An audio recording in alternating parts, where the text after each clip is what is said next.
Welcome to Save the Nation today. The Russian-Ukrainian war has been at the top of the headlines for the last couple of weeks. And so with us today, we have a very special guest who has joined us from the Project Arizona group that you heard about last week on the program, where we got to speak with the fantastic students who are doing some amazing work for liberty, both here in the United States and in their home countries. So joining me today is Kate from Ukraine. Kate, thank you so much for being with me today. Thank you so much, my pleasure. So Kate, you and I were chatting, and basically just last week you showed up in the United States with a backpack. Tell me about how you got to that place. Oh yeah, thank you for this amazing opportunity to discuss it. I think the situation was kind of really harsh. I didn't plan initially to come to the US.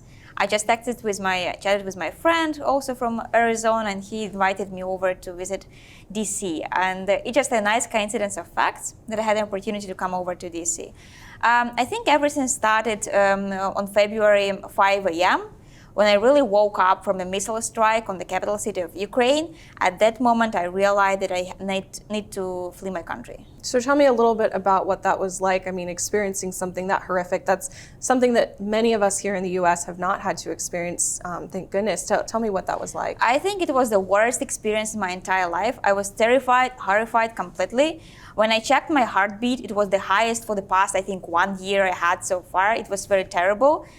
Because when you realize at that particular moment that you don't care about money, jewelry, clothes, anything, you just want to escape to a safer place just to save yourself, I would never forget this moment for my entire life. Mm-hmm. So we're so glad that you're here with us safe right now. What about your family and friends back home? My family, they're staying in Ukraine right now, partially because they couldn't leave because of some military actions all around the city.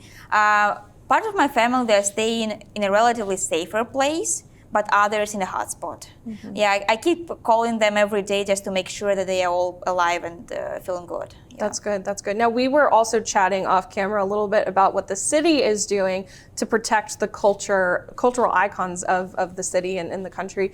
Tell me a little bit more about that. I think overall, all the world is really surprised by the way of how Ukrainians pressure freedom and how they would try to push and do everything possible in there just to save the country and protect Ukraine.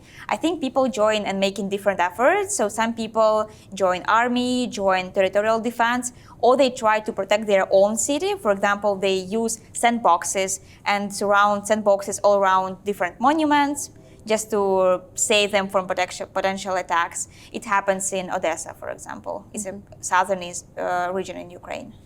Now, you finished the Project Arizona program back in 2020. Now it's a couple years later, you are working. Tell us a little bit more about the work that you do. Oh, sure. I think Project Arizona was very enriching for me because it helped me to gain lots of contacts from the US, different think tanks, and different freedom leaders, I would say. It really inspired me for new achievements during my work, I would say. If I can tell more about my work, so currently I'm with Ukrainian think tank EasyBusiness. It's a free market think tank, and we mostly work directly with the government on implementing different policy solutions, economic reforms in Ukraine. Mm-hmm. So tell me more about that work, especially now during wartime. What has that looked like for you? Oh, sure. I think 2 years ago, just after COVID started all over the world, our think tank, together with other think tanks in Ukraine, we established a Center for Economic Recovery. It's a very nice platform that combines the efforts of different leaders, civil society, and businesses. It's kind of a bridge between civil society and business and the government. And we are I would say, mostly enforcing the cooperation, dialogue between civil society and government, and implement different solutions. Mm-hmm. And those Center for Economic Recovery, right now, we will be also working on different national recovery plan after the war that happens in Ukraine also. So what has being in the U.S. meant to you right now? What are you able to do in terms of helping those back home by being here? Oh, sure. I think it was very valuable experience, especially 1 week in DC that I'm having right now. I was able to meet, a list of very valuable and very interesting organizations and think tanks that usually they influence directly on public policy in the US. So basically, when I was able to talk with them directly and describe the situation that currently happens in Ukraine, first of all, I used and received lots of interesting inputs from their side that would be able to update the actions from the Ukrainian side. And also, I think I was able to influence also their opinion, what actually happens in Ukraine, being the person who actually lived it through. Mm-hmm. So if you had a message to share with Americans now, especially given everything that's going on in your experience, what would that be? Well, I think the most important thing to remember is we don't want to get it that people forget this terrible war that happened in Ukraine. The war continues, people are dying, and it's very terrible and very bad. And there are certainly a few things that every people can do right now. And I think number one, that people have to keep pushing and advocate for very hard and harsh sanctions against Russia, stop buying Russian products, start purchasing Russian services, whatever, just to isolate Russia economically and cut their opportunity for Russia to source any income to fund the war. Number two would be just to donate for different humanitarian or military causes in Ukraine.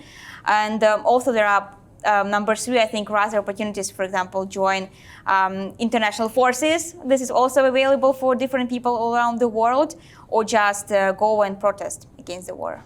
Well, Kate, it was a pleasure having you here. Our thoughts and prayers are with you and your family and all of your other countrymen back home. Thank you so much for joining us here today on Save the Nation. Thank you so much. Thank you.